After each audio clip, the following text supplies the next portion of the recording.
Bonsoir à tous. Merci d'être encore si nombreux pour cette troisième rencontre littéraire du festival La Bavue d'ici. Merci à Olivier Weber d'être toujours fidèle au poste aussi. Et bienvenue à Louis Meunier. Voilà, c'est encore l'honneur et le plaisir d'animer cette rencontre avec deux personnalités très intéressantes et qui ont beaucoup de points en commun. Vous êtes tous les deux écrivains. Louis, vous êtes aussi réalisateur. Et j'imagine que vous êtes tous au courant que Olivier est également grand reporter, puisqu'on en a déjà parlé les derniers jours. Et alors, pour commencer par ces points communs, on verra lesquels plus en détail. Mais en préparant cette rencontre, je me suis demandé si vous vous étiez déjà rencontrés avant le Vigan.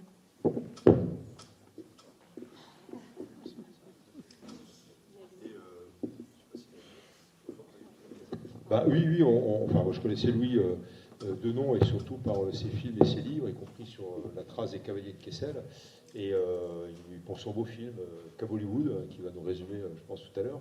Mais on ne s'est rencontrés que dernièrement pour une sorte de rencontre, plus qu'une rencontre, c'est-à-dire une sorte de meeting politique avec des Afghans, des Afghans, pour parler, bien sûr, des événements tragiques il y a pile un an, donc le 15 août 2021, donc la chute annoncée de l'Afghanistan aux mains des talibans. C'est presque un cadeau qui a été offert en fait à la milice fondamentaliste.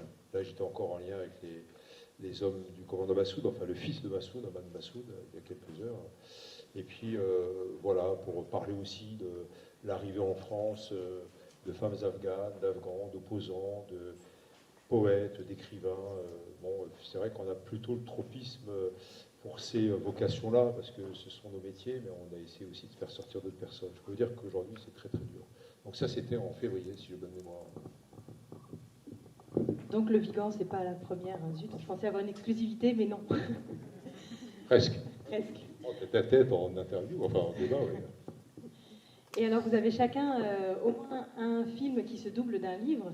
Donc pour vous, Olivier Weber, il y a Au Royaume de la Lumière, qui raconte votre voyage au Mustang, donc qui est à la fois un livre et un film. Et pour vous, Louis Meunier, il y a Voyage en France buissonnière, qui raconte votre traversée de la France de Paris à Marseille à cheval, qui ne s'est pas doublé d'un long métrage, mais d'une série télé, série documentaire.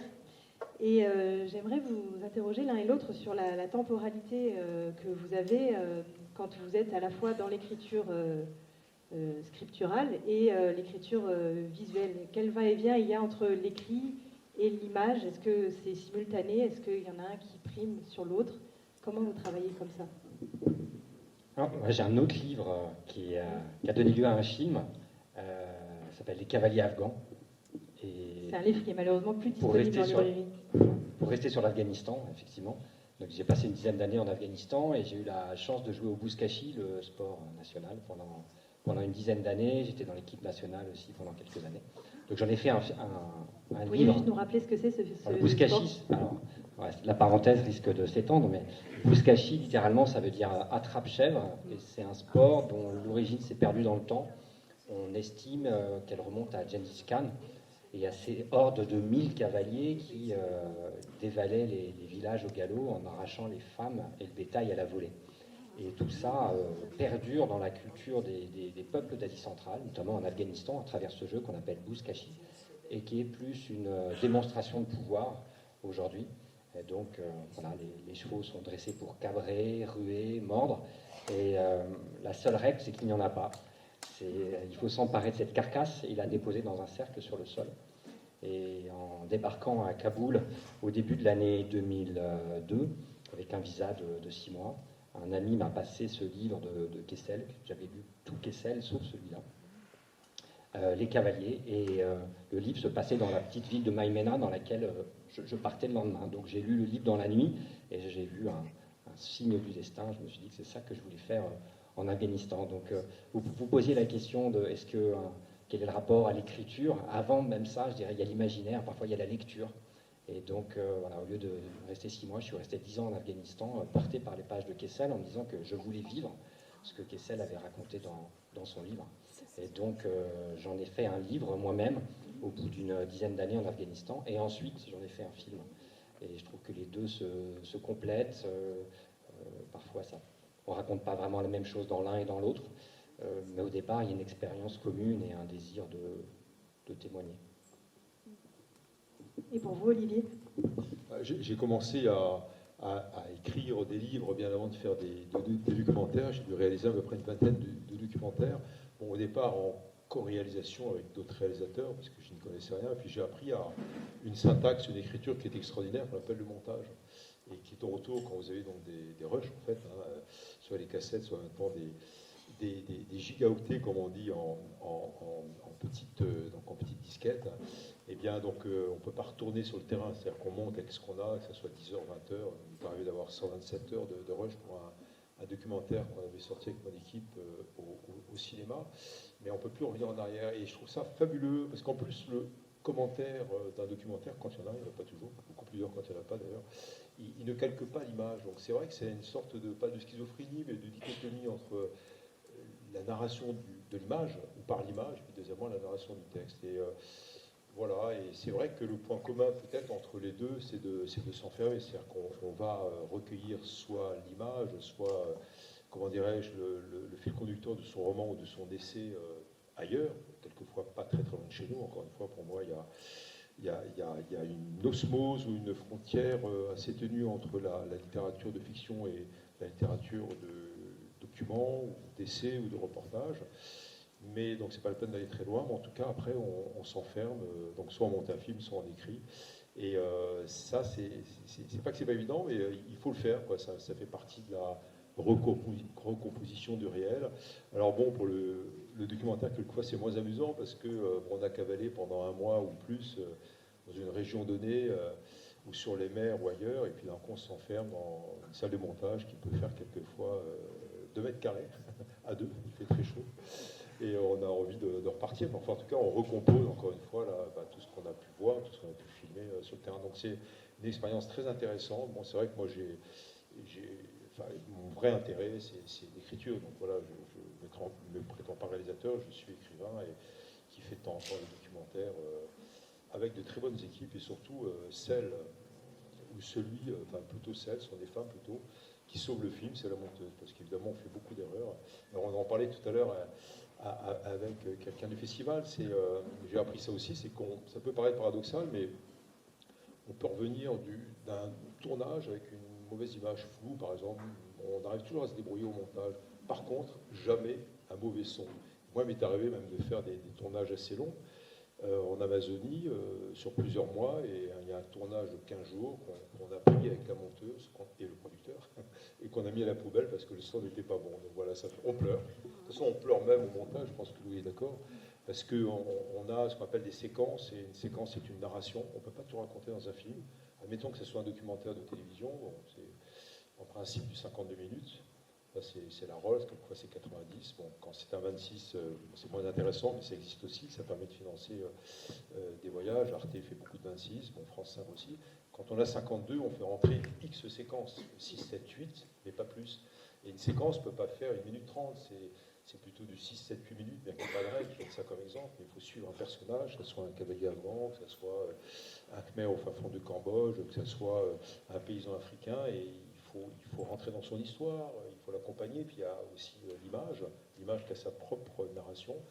Et donc voilà, donc quelquefois ça ne sert à rien de tout filmer, il faut se concentrer et quitte à faire des sacrifices. Alors on comprend à vous écouter qu'il y a énormément de contraintes quand on réalise un film, des contraintes techniques.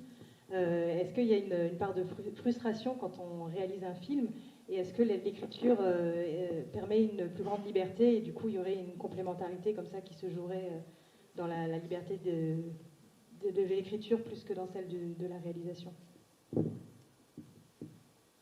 Voilà, j'aurais voulu avoir la question avant pour y réfléchir bien. Ou plus en fait, simplement, tourner, faire un film, c'est beaucoup écrire en fait. C'est-à-dire que la plupart des films, avant de partir, on écrit des dossiers. On écrit des interviews, enfin on imagine la manière dont les interviews vont se dérouler. Ensuite, on est sur le terrain et rien ne se passe comme prévu. Et ensuite, au montage, on commence par faire à transcrire toutes les interviews. Et donc, on regarde les images, bien sûr, mais on a des feuilles de texte avec toutes les interviews et ensuite on les met bout à bout pour savoir quelle histoire on va raconter, plutôt savoir comment est-ce qu'on va raconter l'histoire. Et parfois, on met un commentaire dessus. Donc, le film, c'est vraiment beaucoup d'écriture, avec l'image en plus, avec la musique, etc. Alors oui, ça peut être assez frustrant parce que parfois, on n'a pas filmé la séquence qu'on voulait, qu'on imaginait, on n'était pas là avec la caméra braquée au bon moment parce qu'il manque quelque chose.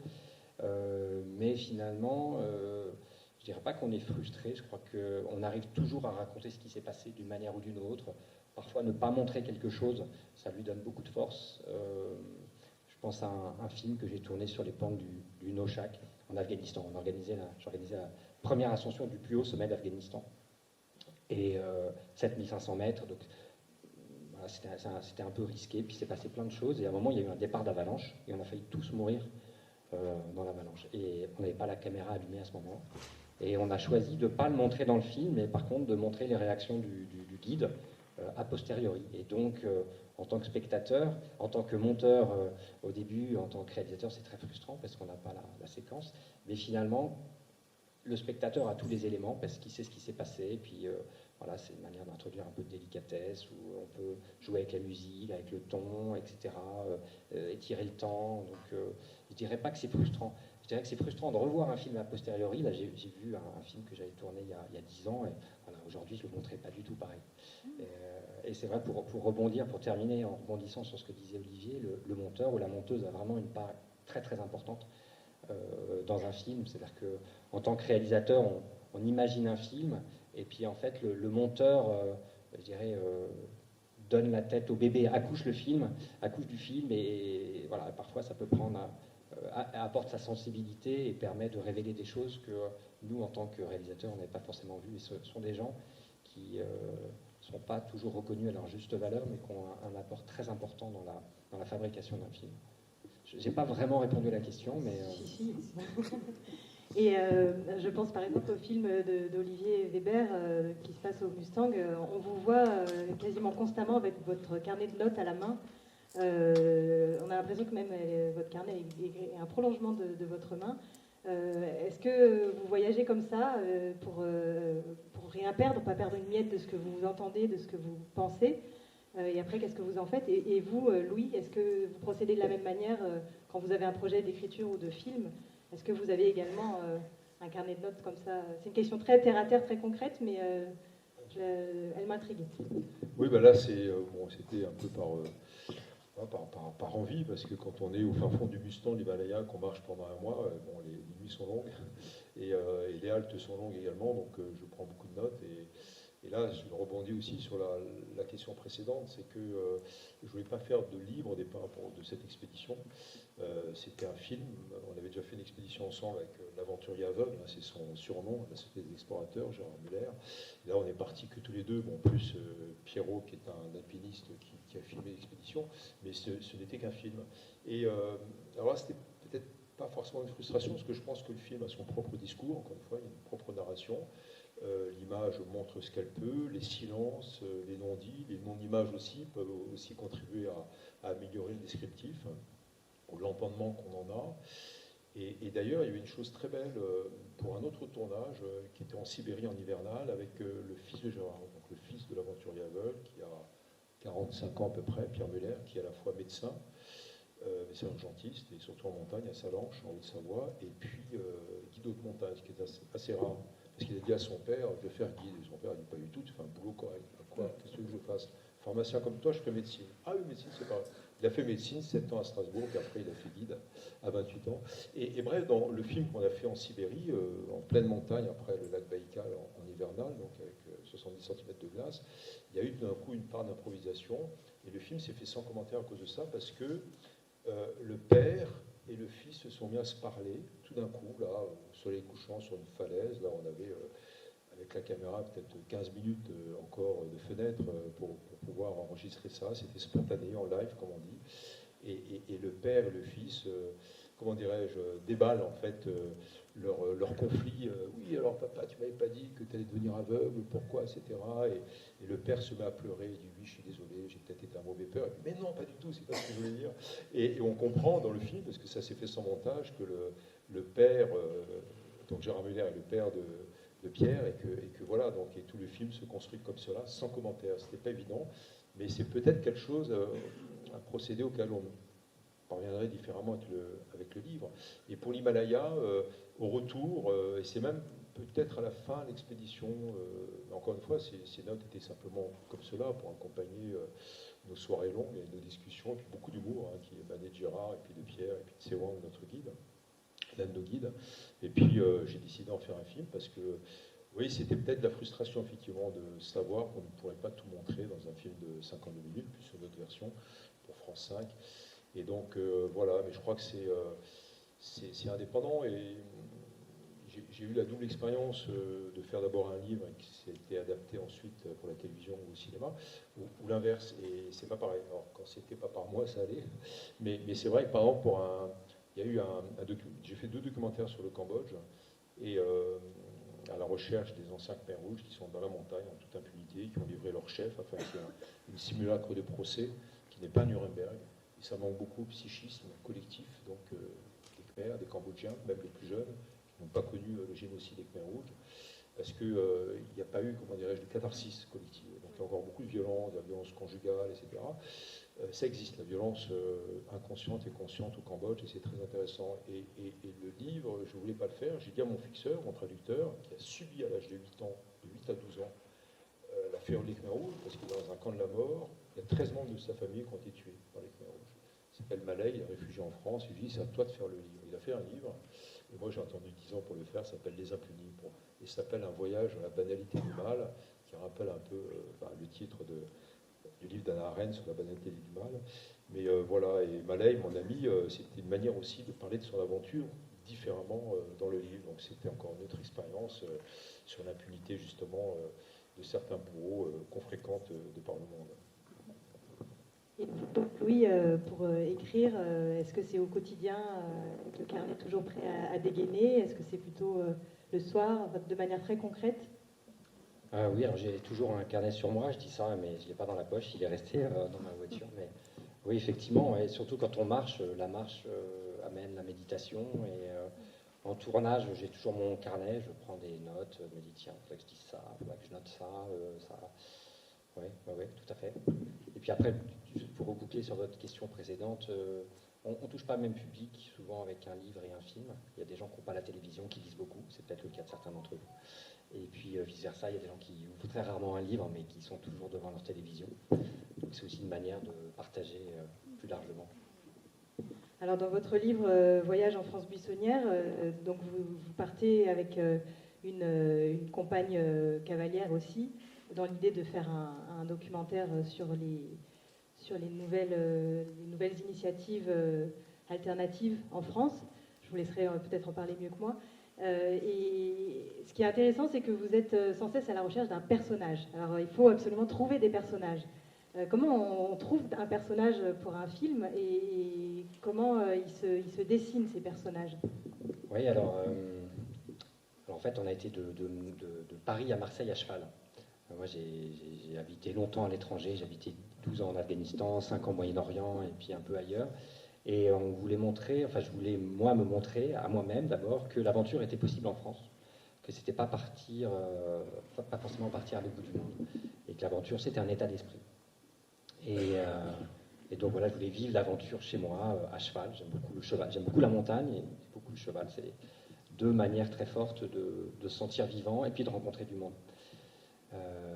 Et pour aller un peu plus loin dans l'aventure, on voulait aussi rencontrer des gens qui avaient un parcours d'aventurier en France. Et on voulait voir des gens qui quittaient la ville pour s'installer à la campagne et qui inventaient le futur de demain. On voulait montrer que la France avait un terroir très très riche, avec des gens pleins d'inventivité, de créativité pour faire plein de choses. Donc effectivement, le principe même de notre aventure supposait de passer d'un personnage à l'autre. Alors après, ce que je raconte dans le livre a un ton un petit peu différent du film. Justement, parfois, on raconte les choses un petit peu différemment. Là, c'est la manière dont je raconte, dont j'ai vécu cette aventure, alors que la série de films, on a fait une série de 6 fois 52 minutes, c'est vraiment une galerie de portraits de personnages. Mais on était pressé par le temps, on était pressé par le budget de la production, donc on avait juste 2 mois et demi pour traverser la France, et on avait un producteur qui nous appelait tous les jours pour dire alors vous avez fait combien de kilomètres, vous avez combien de personnages, etc. etc. Et alors voilà, parfois pour faire un 52 minutes, on a 3 mois, parfois j'ai tourné 6 mois pour faire un 52 minutes, celui qui est passé juste avant, et là on avait 10 jours pour faire un 52 minutes, sachant qu'on devait faire 50, 60 kilomètres à cheval. Donc c'était autant de temps à ne pas filmer les personnages. Donc la quête du personnage était quelque chose assez prenant, parfois un peu angoissant, et je joue un petit peu dessus dans le livre, en mettant en scène aussi le producteur qui nous appelle pour nous mettre la pression et qui s'arrache les cheveux parce qu'on dépasse le budget, parce qu'on va passer vite, etc. Mais en fait, des personnages, il y en a plein, et il faut les faire parler, et puis quand on rencontre quelqu'un, on lui dit un petit peu ce qu'on cherche, il dit « Ah mais oui, je connais quelqu'un là qui est un épicier, et puis qui va ouvrir un rayon boulangerie, et qui travaille avec des semences locales, etc., etc. » Et donc on passe de personnage en personnage, et voilà, je crois que les personnages, il y en a plein, je suis sûr qu'au Vigan, il y en a plein aussi. Et pour moi, l'idée de personnage évoque plutôt la fiction, en fait. Je n'avais jamais imaginé qu'on puisse parler de personnage quand on filme un documentaire. Et comme vous écrivez aussi de la fiction, et ça vaut aussi pour vous, Olivier, comment on fait ce choix entre écrire de la réalité et écrire de la fiction, sachant que votre matériau de base, c'est quand même la réalité. Il y a un moment, il y a un choix qui s'opère. Par exemple, sur Massoud, je trouve ça assez intéressant que vous ayez écrit à la fois un essai et un ouvrage de fiction. Comment se fait ce choix ?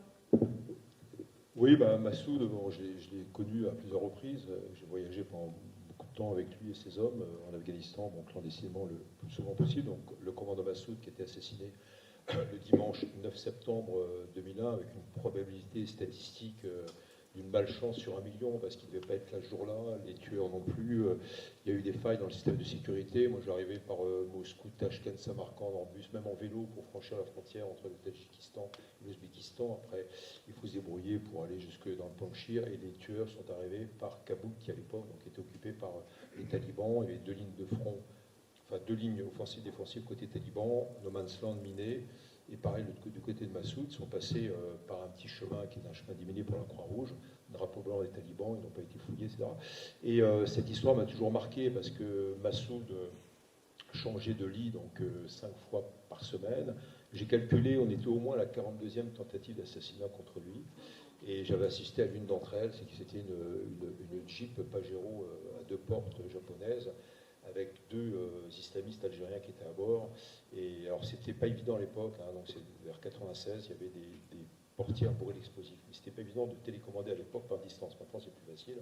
On pense qu'il y a des services secrets pakistanais. Il avait échappé à chaque fois à ses tentatives d'assassinat. Et pour son anniversaire, le 5 septembre 2001, donc, il nageait dans le Panjshir, puis il a dit à Paris, donc c'est Lika qu'il appelle mon ange, hein, ange en farsi, en persan, il a dit « Je sais, Paris, que je vais devenir shahid, c'est-à-dire martyr, et bon, ça n'a pas loupé. » Et je me suis dit, quelques années plus tard, que voilà, c'était donc 12 ans après sa mort, qu'il y a un témoignage à travers ce qu'il avait dit à ses lieutenants, à son fils et à moi, sur sa vie, sur ses combats, l'esprit de résistance en général, qui est un esprit pour moi universel, d'où le livre aussi sur les Kurdes, et comment il s'était inspiré de différents grands hommes, dont De Gaulle. D'ailleurs, son modèle, c'est De Gaulle. C'est plein d'autres, hein, mais il a lu beaucoup, il a lu Ho Chi Minh, Mao, etc., Che Guevara, mais son modèle, c'est De Gaulle.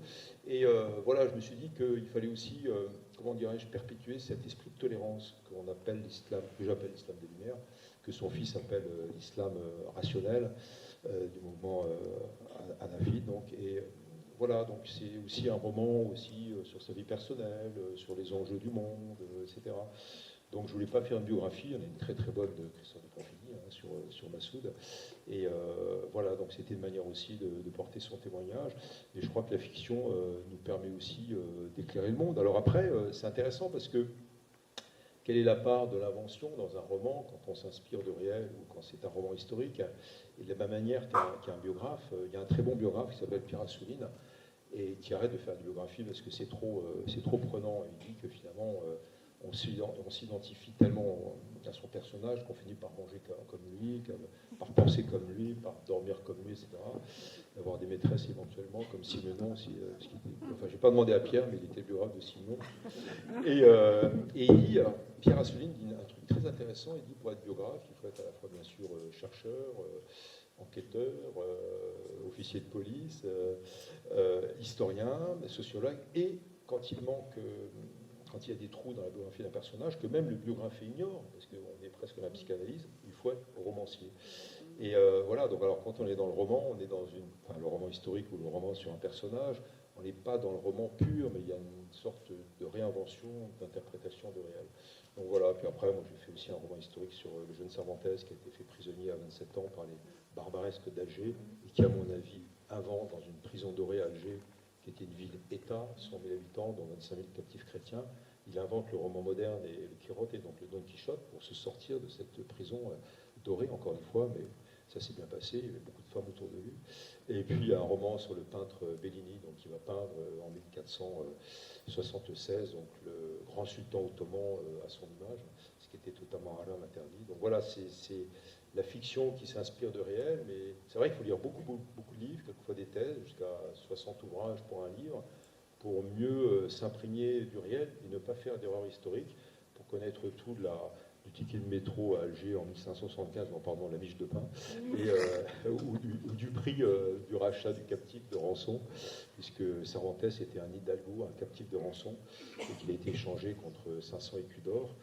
Et il y a plein de trous dans sa biographie, donc voilà, il n'y a pas de biographie d'ailleurs, il y a le Quirote, il y a quelques biographes, il y a des moines qui ont écrit beaucoup sur ce qui se passait à Alger, et on s'empare du réel, et à partir de cela, à partir du moment où on pense ne pas faire d'erreur historique, on réinvente, et c'est passionnant. Et vous, Louis, dans votre recueil de nouvelles Si haute soit la montagne, donc c'est exclusivement de la fiction, mais irrigué de tout ce que vous avez pu voir en Asie centrale, la fiction, est-ce qu'elle vous permet d'être dans un registre peut-être parfois plus onirique? Je pense par exemple à la nouvelle L'enfant et la grue, où un enfant va prendre sous son aile, j'allais dire, une grue qui est blessée, qui ne peut pas migrer avec les autres oiseaux.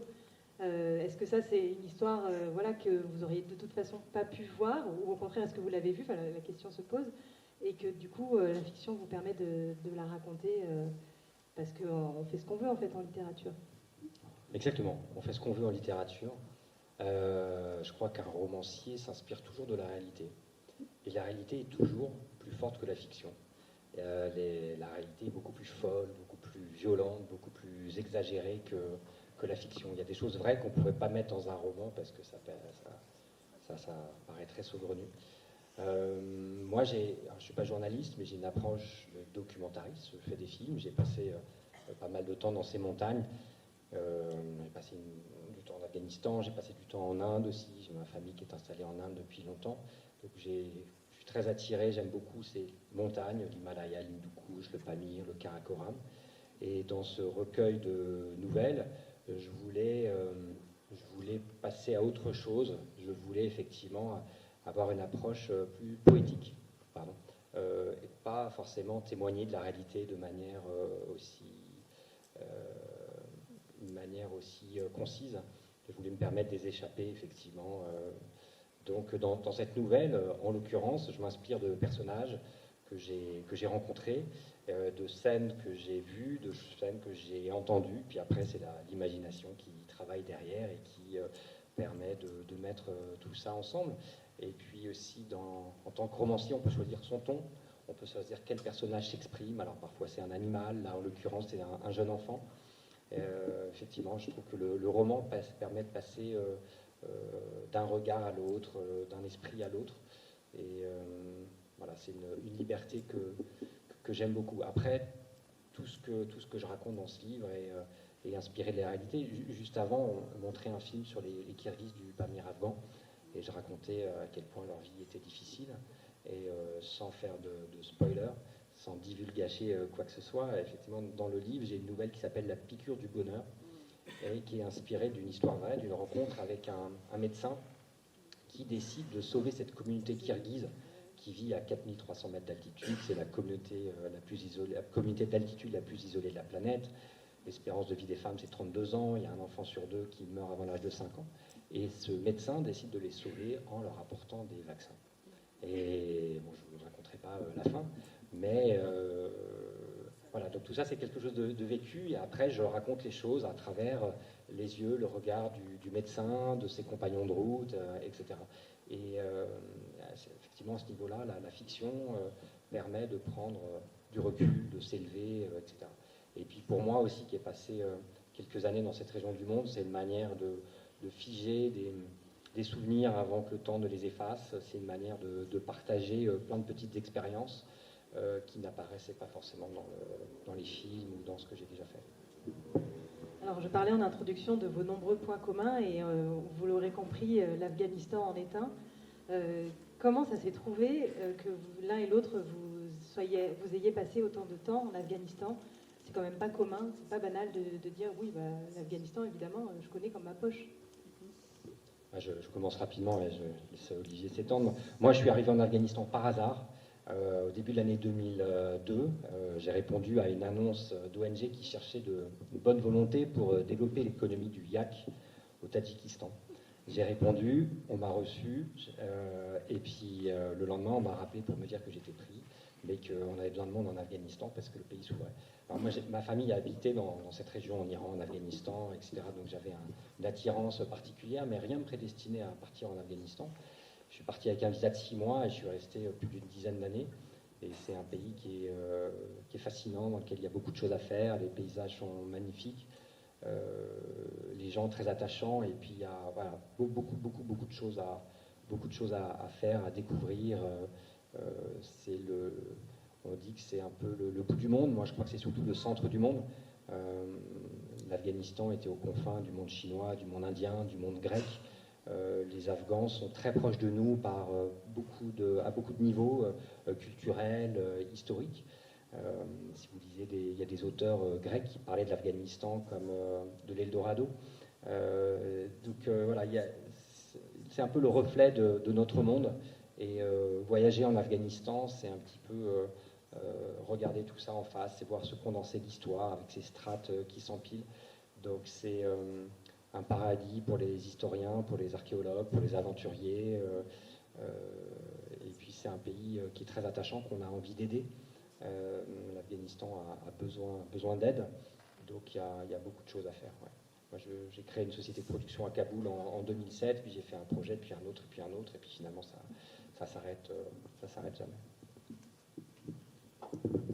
Je dirais que c'est pas du tout un hasard le fait que j'ai pu aller en Afghanistan, que j'y suis moins assez longtemps que Louis, mais j'y suis retourné fréquemment depuis l'âge de vingtaine d'années, on va dire, ou la fin de mes 20 ans, et j'ai trouvé que ça a toujours été un pays fascinant. D'abord à l'époque on y allait clandestinement, donc c'était compliqué, il fallait passer habillé en afghan par des sentiers improbables, depuis principalement le Pakistan, par la montagne, etc. On pouvait se faire arrêter, ça s'est passé quelques fois, mais relativement bien de mon côté, sauf qu'une fois on avait annoncé ma mort dans un journal avec un ami humanitaire, donc c'était à la une, le Frontier Post, le journal de Peshawar, en fait on était vivants, et on est allé protester devant le rédacteur en chef Kaiser Bout, un type énorme, une sorte de Taras Bouba en pantalon bouffant, qu'on a vu dans un grand jardin à Peshawar.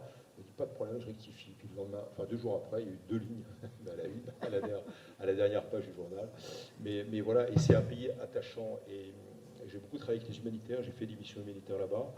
J'ai suivi mes amis de Médecins sans frontières, de Médecins du Monde, et puis d'autres ONG internationales. Et j'ai rarement vu de juste milieu pour ces médecins, hommes et femmes, infirmières, infirmiers, logisticiens. Il y a de plus en plus de non-médicaux d'ailleurs dans les ONG.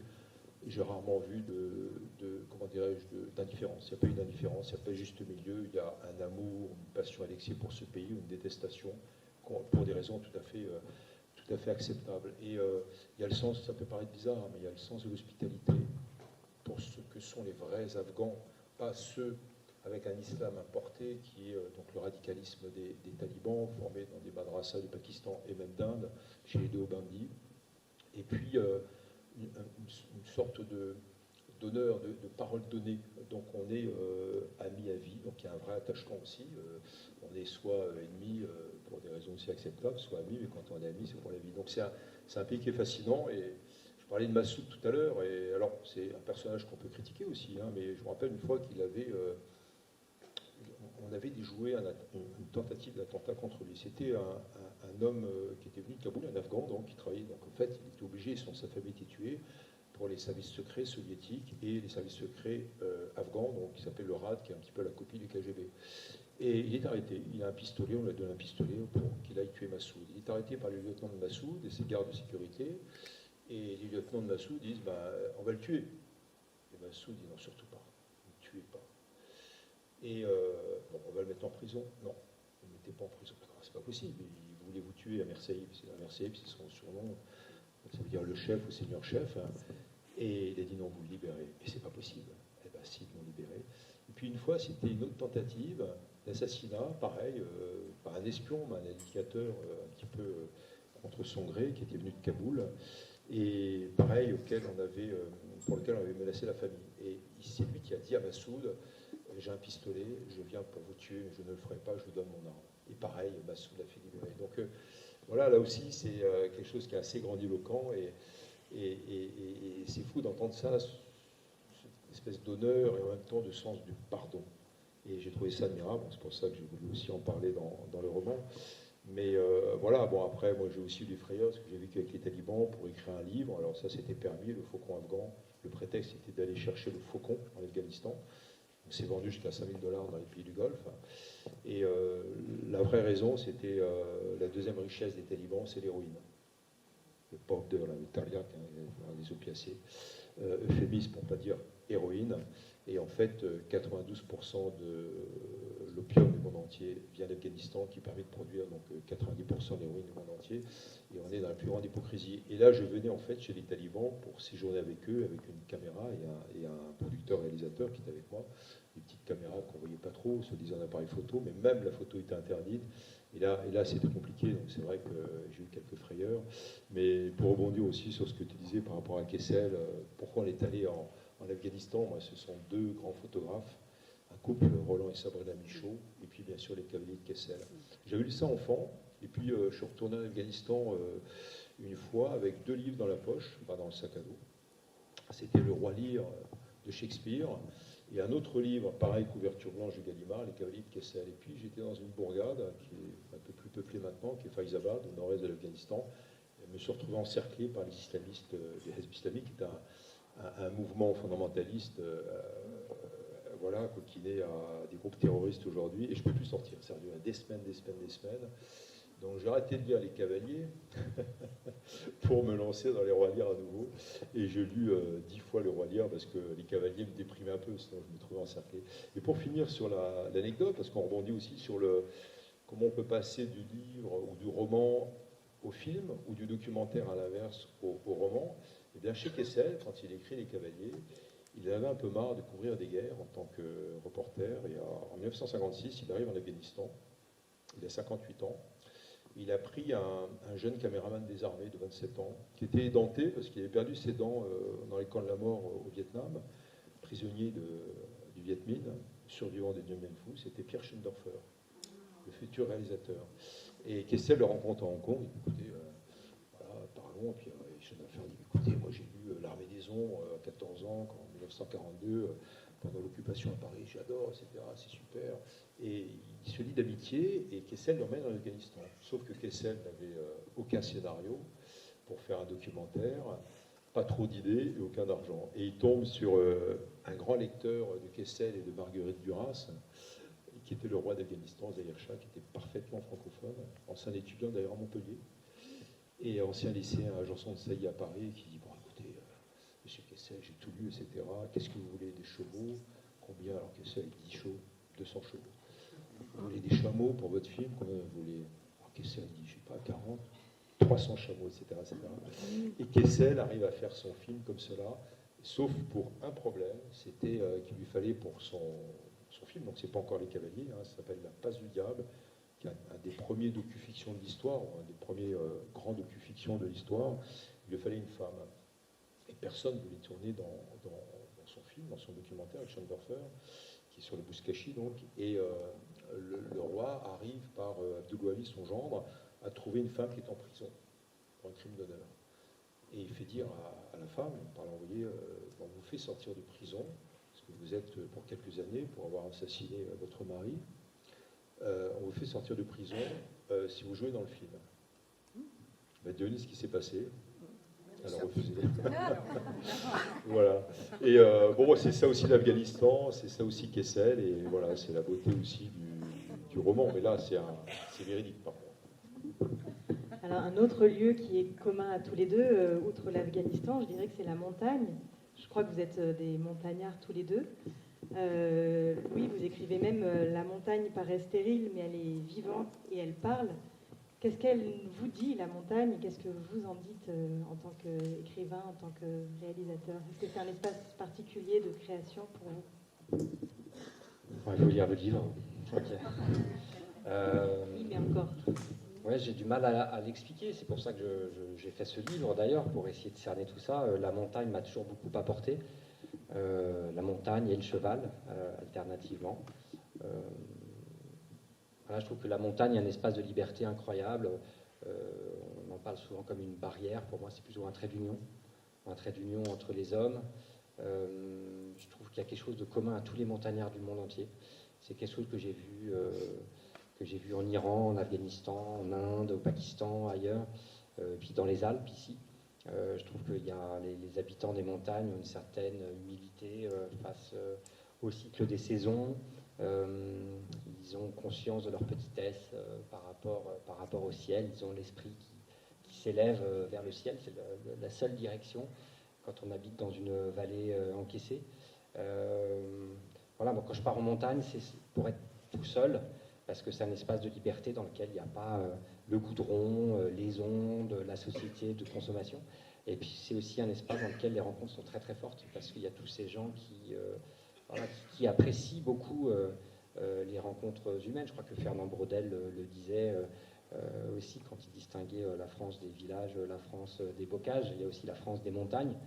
En fait, on n'est vraiment pas les uns sur les autres, et quand on a marché pendant 2-3 jours dans la montagne et qu'on rencontre quelqu'un, voilà, c'est toujours très, très, très émouvant. On fait un feu, on prépare le thé, on n'a qu'une galette de pain, c'est pas grave, on la partage. Si on a un troupeau, ben, on tue une bête. Et voilà, je trouve qu'il y a quelque chose de fantastique à cheminer dans la montagne. Et puis c'est... Qu'est-ce que je vais chercher? Oui, je crois que c'est ça, le dépaysement, me sentir vivant. Là, je repars dans les Alpes demain, dans le coffre de ma voiture, j'ai mon piolet et mes crampons. Voilà, j'ai toujours très envie de monter, de partir. Et puis c'est un espace aussi qui est très propice à la création littéraire aussi, parce qu'on est confronté avec soi-même, on a une montagne devant nous, mais on a aussi une montagne à gravir à l'intérieur, donc on va se mesurer à elle. Il y a la vie, il y a la mort, on prend des risques, il y a le risque objectif, le risque subjectif. Donc voilà, le fait d'être en montagne amène toutes ces réflexions et puis permet de développer le sens de l'essentiel. C'est une réponse très fouillie, mais je crois que ça reflète bien mon état d'esprit, où j'ai encore besoin d'arpenter la montagne pour y voir un petit peu plus clair. Et vous, Olivier, vous êtes tellement montagnard dans l'âme que quand vous partez au Népal, Augustin, vous parlez d'un retour aux sources. Je trouve ça assez frappant. Oui, voilà, c'est une expédition d'un mois qui était assez longue, hein, pour marcher pendant un mois, mais c'est accessible à tout le monde. Je ne sais pas si vous avez vu le film hier, parce que partir avec un aveugle, voilà, ça veut dire aussi qu'on peut partir en montagne, en haute montagne, jusqu'à 5000 mètres, si on le veut, avec une volonté. Moi, j'ai grandi en montagne quand j'étais adolescent, avant de pouvoir faire des études. Et voilà, j'ai appris l'école de la solidarité. Et parce que j'étais confronté avec mon frère aussi, mon frère s'est hébergé jusqu'à 35 ans, à la solitude. Quand on est ado, c'est pas toujours évident. Donc voilà, j'ai imaginé, j'ai beaucoup lu, pareil, Cervantes, Goethe et quelques auteurs qui vous sont sûrement familiers, comme Conrad et Jack London, et je me suis fait des amis comme ça dans la plus grande des solitudes. Et puis j'avais envie de passer ces barrières, de dépasser ce qu'on pourrait appeler le syndrome de l'enclavé ou des enclavés. J'ai retrouvé justement, et c'est pas hasard si j'y suis allé, cet esprit d'enclave qu'on essaie de dépasser par la solidarité, par le social, par la tribu ou le tribal, par la spiritualité. On essaie de dépasser ces montagnes. Et puis, deuxièmement, l'école de la beauté minérale. Moi, ça me paraît bizarre, je parle aux oiseaux, hein, aux marmottes, quelquefois, aux chamois, dans les Alpes, aux moutons bleus accrochés à la paroi, au fin fond du Tibet ou du Mustang. Donc, voilà, on est confronté à la dureté des éléments également. Et je crois que c'est important de préserver cette beauté, cet environnement.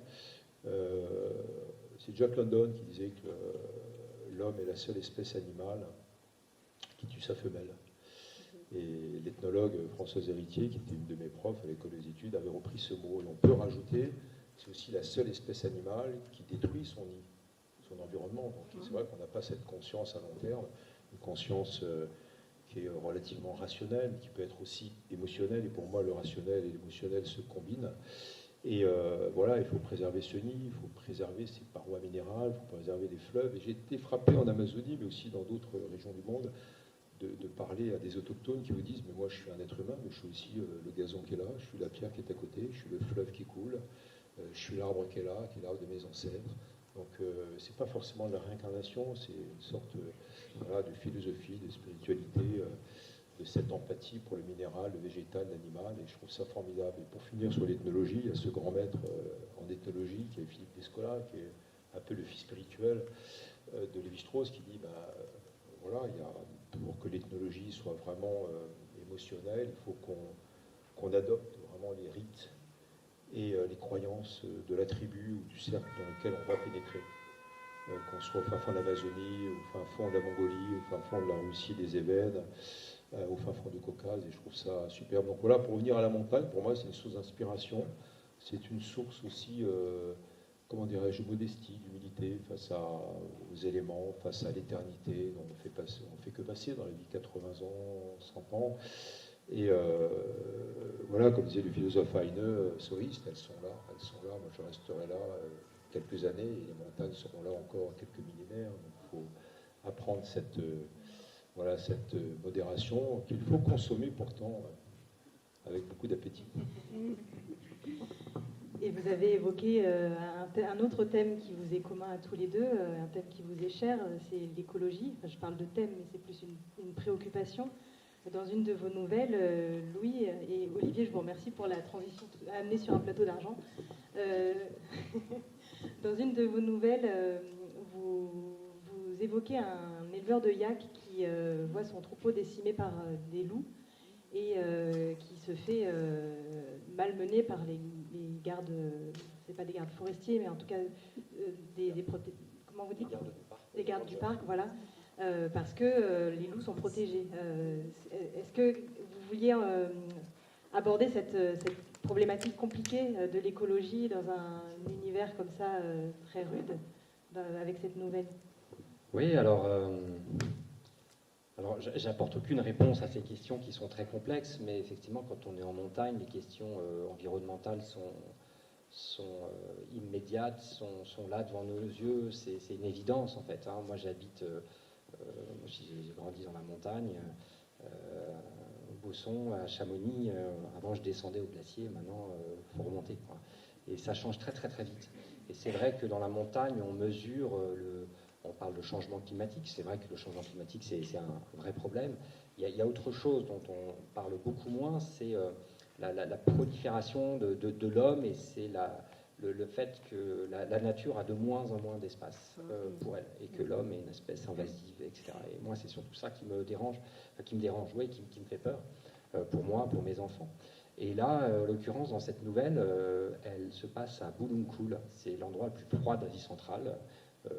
Les soviétiques avaient installé une station météo qui avait enregistré au moins 69 degrés pendant l'hiver.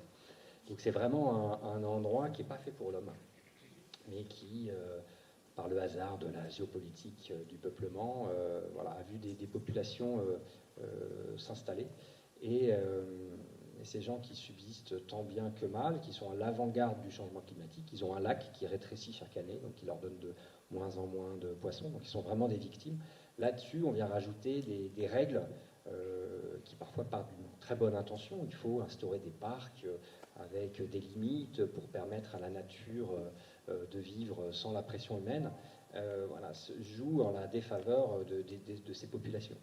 Et en l'occurrence, ils se font bouffer par les loups. Depuis quelques années, il y a des incursions de loups qui vont de plus en plus proches, même dans le village, et qui viennent arracher les gens qui s'aventurent, qui sortent de chez eux pendant la nuit. Et les frontières du parc ont été définies très très proches du village. Et donc les règles font qu'ils n'ont plus le droit de se défendre contre les loups, autrement qu'avec des chiens, qui est un système très très efficace. Le grand débat qu'on a sur le loup en France, en Europe, on l'a pas du tout en Anatolie, en Turquie, en Asie centrale. Les bergers sont dehors avec leurs chiens, c'est très très efficace. Mais là, en l'occurrence, il fait très très froid. Mon personnage est chez lui et les chiens n'arrivent pas à gérer le débordement de loups. Et donc, voilà, il va être puni 2 fois. D'abord par les loups qui mangent son troupeau, et ensuite par les gardes du parc, les rangers qui viennent le réprimander. Et donc oui, c'est un thème qui est important pour moi, l'écologie. Après, c'est une évidence quand on est en montagne, même au milieu de nulle part, on voit la nature qui se transforme très très vite. Olivier ? C'est vrai que même la considération ou le concept d'environnement est déjà une conception très anthropocentrée. Pourquoi il y aurait l'homme au centre de l'univers et l'environnement? Est-ce que c'est pas l'inverse? Est-ce qu'on ne doit pas être soumis finalement à un ordre du monde, un ordre naturel où la nature, le monde, l'humanité sans l'homme, enfin, le monde terrestre, pourra peut-être rejeter un envahisseur qui lui fait un peu trop souffrir. Et voilà, en tout cas, c'est un élément de réflexion. Alors moi, j'avais fait un roman qui s'appelle L'arrière-pays, qui se passe dans le Mercantour, mais on n'est pas censé savoir que c'est l'arrière-pays niçois, la haute montagne où j'ai grandi, donc les montagnes, la vallée des merveilles, etc., avec un jeune berger qui passe un doctorat de droit. Et voilà, c'est un roman basé sur plusieurs histoires vraies, et avec sa petite amie qu'il rencontre lors d'une randonnée en montagne, donc il rentre dans une ONG, dans une île qui s'appelle P majuscule, point, en fait c'est la ville de Nice, et ils vont enquêter sur des dérives écologistes, à la faveur de la découverte du corps d'un ami alpiniste de mon héros, du berger qui devient docteur en droit. Donc le héros s'appelle Jonathan, et son ami qui est un grand grimpeur qui a 10 ans de plus que lui, c'était Guillaume, c'est à peu près la figure de Patrick Léninger, on en parlait hier avec Catherine Descivelle, et il disparaît, on avait pensé qu'il s'était suicidé. En fait, on retrouve son corps recraché par un glacier à cause du réchauffement climatique. Pour entendre ça, il y a des pièces qui ressortent, et des corps aussi, et des cadavres d'animaux sur quelques glaciers. Et ce cadavre de Guillaume va parler. Et voilà, c'est en fait une enquête sur ce qu'on appelle donc le phénomène des boues rouges en Méditerranée. Je l'ai fait partir des Calanques pour que ça migre un peu plus à l'est, bien qu'encore une fois, on ne parle pas du tout de l'arrière-pays niçois, mais c'est un mélange entre voilà, un roman sur l'alpinisme et un roman sur l'écologie.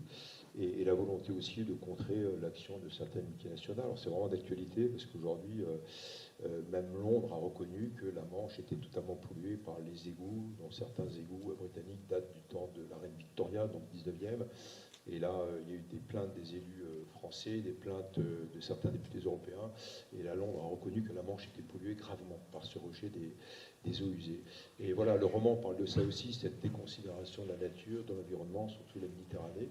Et voilà, moi je pensais qu'à travers différentes histoires vraies, et j'en fais une seule histoire de roman, fiction, mais basée sur du réel pour essayer de dénoncer ça.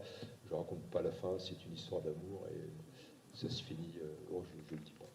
L'arrière-pays, je ne le dis pas. Merci. Je vais peut-être passer la parole au public parce que toutes ces thématiques très riches ont sûrement suscité des questions parmi vous. N'hésitez pas à lever la main bien haut pour que je puisse...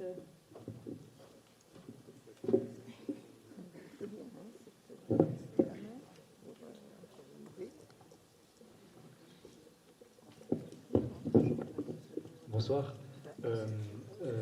J'ai une grande passion aussi pour l'Afghanistan que je connais pas du tout, mais que j'ai découvert à travers Kessel notamment. Et je voulais savoir qu'est-ce que vous évoque le retour des talibans au pouvoir aujourd'hui. Ça, c'était ma première question. Et je vous ai, c'est qu'on entend souvent parler de ce pays très négatif en Occident. Qu'est-ce que vous appréciez dans ce pays? Qu'est-ce que vous avez aimé?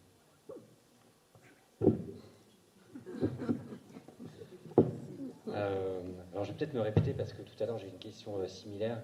Alors moi j'ai passé 12 ans en Afghanistan, je n'y comprends rien. Donc je préférerais laisser la parole aux spécialistes.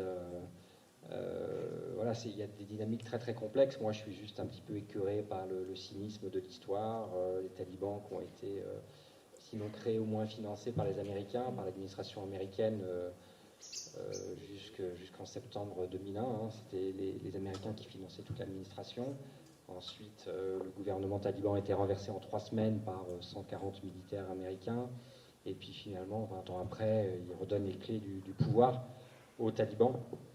Les talibans n'étaient même pas sur la liste des États voyous jusqu'en 2001. On savait très bien les exactions qu'ils commettaient, notamment contre les femmes, mais bon, il y avait des visées énergétiques, etc. Donc, qu'est-ce que j'en pense? Voilà, j'espère juste que ces malheurs vont s'arrêter. Ces 7 plaies d'Égypte qui n'arrêtent pas de déferler sur l'Afghanistan prennent fin. Il y a plusieurs générations qui n'ont connu que la guerre. Il y a une grande aspiration pour la paix. J'ai du mal à être optimiste. Moi, j'ai grandi dans un monde dans lequel les frontières, j'ai 43 ans, les frontières s'ouvraient. Sur mon livre de géographie, on me disait que je pouvais aller partout, voyager partout. Aujourd'hui, on est dans un monde qui se cloisonne avec des frontières qui s'érigent. On ne construit plus de ponts, mais on construit des murs. Et voilà, l'Afghanistan est un petit peu le résumé de tout ça. J'ai du mal à être optimiste et je suis surtout très triste pour mes amis afghans. Après, moi, j'ai fait quelques documentaires, 7 ou 8 documentaires sur l'Afghanistan. J'ai fait des livres sur l'Afghanistan justement pour raconter un petit peu autre chose, sans occulter la guerre, parce qu'on ne peut pas occulter cette réalité-là aujourd'hui. Mais voilà, les Afghans sont des gens pleins de ressources, hyper ingénieux. Olivier tout à l'heure parlait de l'hospitalité. Il y a beaucoup de pays qui ont une hospitalité incroyable. Au Maghreb, par exemple, en Afghanistan, c'est une valeur cardinale. D'ailleurs, le Pashtunwali, le code d'honneur, Pashtun à trois niveaux, c'est hospitalité, droit de vengeance, droit d'asile. Et cette hospitalité va au-delà de toute mesure que nous, occidentaux, pouvons imaginer. C'est-à-dire qu'on peut arriver quelque part dans un village, les gens n'ont rien, ils vont nous accueillir, vont nous donner tout ce qu'on veut. Et puis surtout, on peut rester aussi longtemps qu'on veut. C'est ça qui a créé beaucoup de problèmes au Waziristan, par exemple, avec des insurgés qui arrivaient dans des villages, et donc les villageois ne pouvaient pas les déloger. C'est un pays qui est très attachant, qui est plein de ressources. Voilà, moi j'ai fait des films aussi où je voulais témoigner un petit peu de tout ça.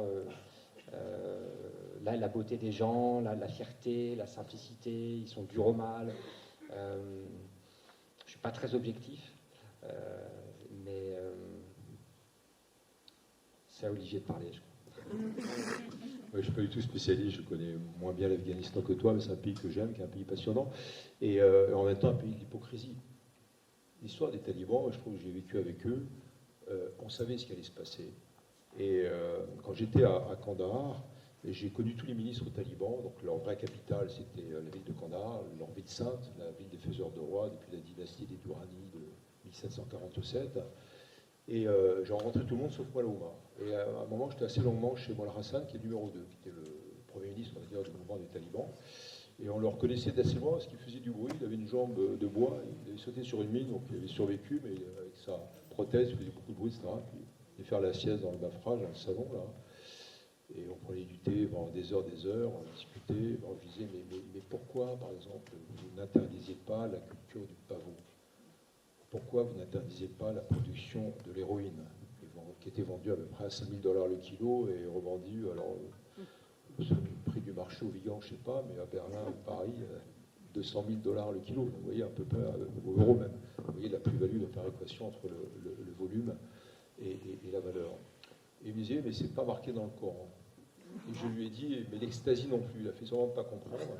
Et puis c'était assez drôle parce que pendant des jours, il y a plein de gens qui venaient toquer à sa porte pendant l'après-midi, donc lors de la sieste, en disant, voilà, moi j'ai 3502 hommes, il me faut de l'argent. Ah, combien vous voulez? Et puis sortait, qui faisait la sieste sur un tapis, hein, c'est vraiment la mode salafiste, donc il n'y avait pratiquement pas de meubles, et pas de meubles d'ailleurs, une petite table basse dans son salon, il devait faire 150 mètres carrés. Et il sortait de son coffre-fort, petit coffre-fort, sur lequel il dormait sous le coussin, donc $10 000, $7 500, 12 500, etc. C'était le rachat de milices et d'hommes au fur et à mesure. Et puis, on était à 300 mètres de la maison de Ben Laden. Et il me disait, on ne donnera jamais Ben Laden parce que c'est un frère du djihad, un frère du combat. Et regardez ce qui s'est passé avec son successeur, Al-Zawahiri, tué sur son balcon à Kaboul. Et évidemment, les talibans le cachaient. Et pour répondre à la question de l'espoir, moi je pense que la guerre, après le 11 septembre, était légitime. 11 septembre 2001, il fallait débarrasser de la planète ce plus grand laboratoire du monde de 600 000 km² qui était devenu l'Afghanistan des talibans. Il y a une grosse erreur, après un état de grâce, c'est l'invasion de l'Irak en mars 2003, décidée par Bush, contre l'avis même de la CIA, qui avait dit, vous verrez, Monsieur le Président, le pays va imploser. Ça a fait au moins 500 000 morts. J'ai des amis américains d'associations qui disent, avec les morts indirectes, de famine, de malnutrition, de non-traitement dans les établissements hospitaliers, on est pratiquement à 1 million de morts. Et à partir de là, vous regardez l'histoire du monde, tout s'est détérioré. Les Américains, enfin, George Bush voulait démocratiser le Moyen-Orient et isoler l'Iran. C'est l'inverse qui s'est passé. L'Iran est presque le grand gagnant.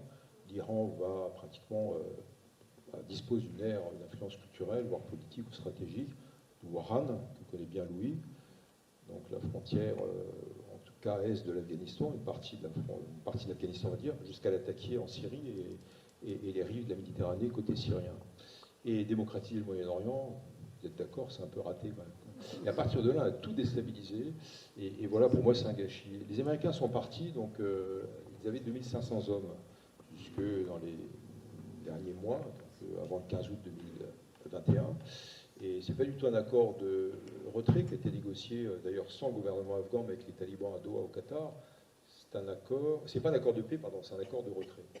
Et avec 2500 hommes, les soldats américains tenaient quand même l'échiquier d'Asie centrale. Ils en ont 35 000 au Japon et 30 000 en Corée du Sud. Vous voyez un peu la péréquation là aussi, contre l'avis là aussi du Pentagone, de la même manière que Trump a abandonné le 7 octobre 2019 les Kurdes de Syrie. Blanc-seing décrété, enfin perçu comme tel par les Iraniens de Raïssi, enfin il n'était pas là à l'époque, et la Turquie d'Erdogan pour attaquer cette partie de la Syrie. Donc voilà, pour moi c'est un gâchis. Je pense que l'Occident, qui a une mémoire courte, qui n'a pas le temps long, on va dire, des dictatures, et le temps long persan ou le temps long chinois, n'apprend pas de ses erreurs.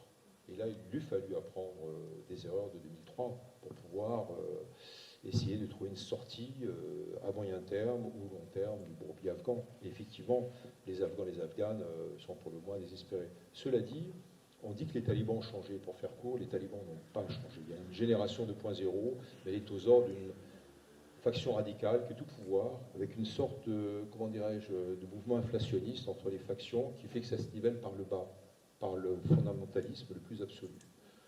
Le ministère de la condition féminine a été remplacé au même endroit par le ministère de la répression du vice et de la promotion de la vertu. Je les connais bien, j'ai passé pas mal de temps avec eux, je pourrais donner plein d'anecdotes, y compris avec l'ancien ministre taliban et le vice-ministre, qui était très très gêné quand je lui parlais d'exécution d'homosexuels en Afghanistan. Et voilà, parce qu'il est lapidé avec des camions de pierre, si l'homosexuel survivait, c'est qu'il était donc innocent, en principe il ne survivait pas, avec beaucoup de traumatisme.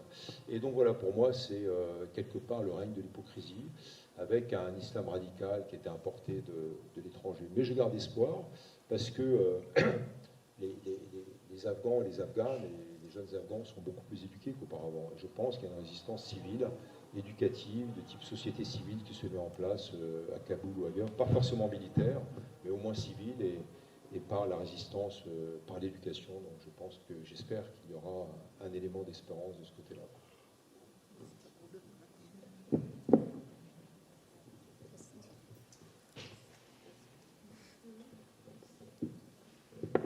Bonjour. En fait, c'est vrai, comme mon voisin, j'ai une grande passion pour l'Afghanistan.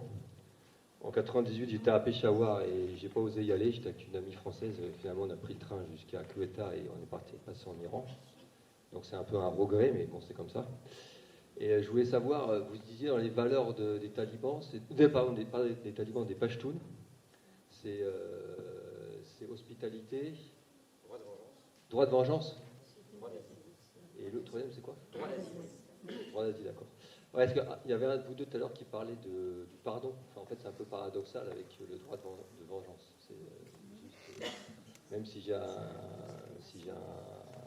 grand intérêt pour la culture pachtoune, ouais, ce droit de vengeance me gêne un peu. Mais bon, c'est juste mon point de vue que j'exprime. Après l'Iran, je ne connais pas l'Afghanistan, mais je trouve que l'Iran est aussi, avec un régime très serré, la population est très aussi hospitalière, quoi. Donc la question, c'était surtout cette question de droit de vengeance qui me gênait, je tenais à le dire. Voilà, sur la vengeance, c'est une émanation de ce qu'on appelle le Paktoun-Wali, c'est-à-dire en fait le code de l'honneur pachtoun. Et les talibans ont dit on amène la charia, qui est un peu plus égalitaire, disent-ils, que le code de l'honneur pachtoun. Mais le pardon venait en fait de Massoud, qui est tadjik, c'est une autre ethnie qui est minoritaire. Sur l'Iran, 2 mots, moi c'est un pays que j'adore. J'y suis allé plusieurs fois. Il y a une vraie dichotomie, un vrai divorce entre le régime théocratique, la monarchie, en place depuis 1979, on va dire, et la population iranienne, qui est une population très éduquée, francophone, très ouverte, et même dans les campagnes, dans les zones rurales, on pratique là aussi l'hospitalité. C'est une culture de 5000 ans, c'est le monde perse, c'est Omar Khayyam, c'est les poètes persans, c'est Rumi, même s'il est considéré comme turc par les Turcs, parce que mort en Turquie, et afghan parce que né à Balkh. Vous voyez, Rumi, c'est ce poète soufi qui a fondé donc, le mouvement des derviches tourneurs, qui est mort en 1273, si j'ai bonne mémoire, dans le XIIIe siècle. Omar Khayyam, Ansari, Jami, tous les poètes du monde persan et qu'on peut lire, encore qu'on doit lire aujourd'hui. Il y a des poèmes de l'ivresse, par exemple, il y a des poèmes d'amour, d'un amour très cru aussi. Et tout ça, évidemment, était indiqué par les mollahs au pouvoir. Pour finir, j'étais à Nishapur à un moment, dans une petite ville, donc à l'est, qui est aussi la ville des poètes persans, de ce qu'on pourrait considérer comme le Moyen-Âge, qui était la vraie renaissance chronologiquement pour le monde persan. Et il y a une sorte de petite tour Eiffel en béton, de faire 15 mètres de haut. En fait, c'est la tombe d'Omar Khayyam, ce poète du XIe siècle, qui a écrit les Roubaïat et beaucoup de poèmes sur le vin. Et c'est bourré de jeunes filles, de jeunes hommes. Pourquoi? Parce qu'ils viennent célébrer justement les poèmes du vin. Donc voilà, ça c'est bon signe.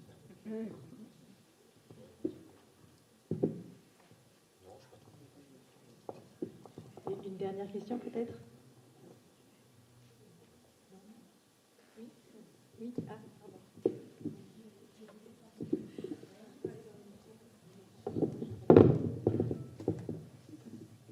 Je voulais parler de l'Ukraine, puisque j'ai eu la chance d'avoir votre livre, Olivier, que j'ai sur mes genoux d'ailleurs, que j'ai commencé à lire. Donc, en fait, l'Ukraine, il n'y a pas de raison que je m'y intéresse spécialement, mais le hasard a fait que je me suis un peu occupée d'une famille chrétienne, une jeune femme qui ne parlait pas un mot de français, avec ses 2 petits garçons. Elle attendait son mari pour la rejoindre, qui a fini par la rejoindre 3-4 mois après. Et ce qui m'avait beaucoup touchée, c'est que ce petit garçon, qui doit avoir 7 ans, a été scolarisé et il m'a dit qu'il avait appris le français pour me parler. Donc ça m'avait beaucoup ému. Et alors là, je découvre dans votre livre la vérité de l'Ukraine, qui n'est pas celle des médias, qui n'est pas celle des radios, etc. Donc j'ai eu la chance que ce livre soit fait la veille du festival. C'est incroyable, c'est vraiment une providence. Donc j'ai hâte d'arriver au bout, parce que là, je découvre un monde, je ne sais pas si parmi vous vous y intéressez, mais c'est un très beau livre. Voilà. Merci beaucoup. Oui, je voulais absolument revenir en Ukraine, parce que il se trouve que je me trouvais à la frontière afghane avec le fils du commandant Massoud il y a quelques mois, et puis lorsque j'étais reporter, j'avais couvert les événements d'indépendance, et j'étais retourné plusieurs fois en Ukraine, en Crimée, en Russie, et je voulais voir, parce que ça me prenait aux tripes, grosso modo, des amis ukrainiens, etc. Donc j'y suis allé, et puis j'ai trouvé ce formidable mouvement de résistance militaire, mais aussi civile, avec non seulement les lignes de front que j'ai parcourues, y compris en face de la fameuse centrale de Zaporia, avec le préfet militaire de la ville occupée, donc qui est un Ukrainien, mais pas du tout préfet, il est chirurgien, puis on lui a mis une casquette de militaire le 24 février, et on regardait dans les jumelles les Russes en face, quoi. Et surtout pour la jeune génération, ceux qui n'ont même pas connu Maïdan, donc la révolution de 2013-2014, donc qui étaient ados à l'époque, qui ont 22, 23, 24, 25 ans, la résilience et la résistance de la part de ces jeunes, et pas sur le front, hein, simplement qu'ils soient ingénieurs, étudiants, pharmaciens, paysans, paysannes, etc. Tout est dédié à la contribution à l'effort de guerre. Et comme on disait en 14-18, l'arrière tiendra, là je pense qu'il tiendra. Et le livre, c'est davantage un essai sur l'esprit de résistance, parce que je trouvais ça formidable. Et voilà, c'est des réflexions sur ce que peut être justement un mouvement, pas du tout nationalisme, un mouvement de réveil. Et pour finir, j'ai été frappé par une sorte de résurgence de la mémoire, qui était totalement cautérisée, oblitérée, de ce qu'on appelle l'Holodomor. L'Holodomor, c'est quoi? C'est la famine des années 30, qui était une famine diligentée, sciemment organisée par Staline. Et Staline, dans les années 35-36, au temps des grandes purges de l'Union soviétique, il y a eu jusqu'à 20% des officiers de l'armée rouge qui ont été liquidés, et beaucoup de membres et de chefs du NKVD, donc le KGB de l'époque. Et bien, ça fait 4 millions de morts sur une population qui doit en compter 22, 23, 24 millions. Donc un Ukrainien sur 6, surtout des koulaks, des paysans. Et ça, malgré l'indépendance des années 91, ça a été tué. Ça a été tué par les Ukrainiens. Ils avaient peur, la tutelle russe, le FSB ukrainien était, donc le KGB, l'héritier du KGB ukrainien était l'équivalent du KGB russe et très proche des Russes en particulier, d'où d'ailleurs pas mal d'informations qui circulent entre les deux. Et d'ailleurs, Zelensky a été sauvé 2 fois d'une tentative d'assassinat, de 2 tentatives d'assassinat, fin février, début mars, par la fameuse division Wagner et par des unités tchétchènes de Kadyrov, les Kadyrovskis, comme on dit en russe, parce que le KGB, une partie du KGB, enfin du FSB d'aujourd'hui, a informé donc son équivalent, le SBU ukrainien. Et l'Holodomor ressurgit, et les jeunes, alors ça va jusqu'aux historiens, aux chercheurs, un recteur d'université, mais y compris les jeunes, disent bon, on ne va plus jamais vivre ça, c'est fini, on va non pas réécrire, oui, on va réécrire l'histoire soviétique, en tout cas, on va faire renaître notre histoire ukrainienne, l'indépendance de 1919, la lutte contre le Holodomor, etc. Et ça, voilà, donc c'est une mémoire qui revient, qui ressurgit à la faveur, si je puis dire, de la guerre. Et je trouve qu'il y a beaucoup d'éléments à prendre. Et pour finir, quand ils disent nous sommes européens, c'est pas une question d'appartenance à l'UE, à l'Union européenne, c'est une question d'appartenance à la famille, des valeurs démocratiques. Mais tout le monde a dit ça, mais même le paysan, le tractoriste, le soudeur, l'ingénieur, l'agrégé de philo, ils m'ont tous dit, mais on défend nos valeurs qui sont vos valeurs. Le respect des droits de la femme, le respect des droits de l'homme, la démocratie, la liberté de la presse, même si c'est imparfait en temps de guerre, la liberté d'expression, etc. Donc moi, c'est vrai que du coup, c'est un livre plutôt engagé, mais j'essaie d'honorer cet engagement. Merci. Merci beaucoup, Olivier Weber, Louis Meunier.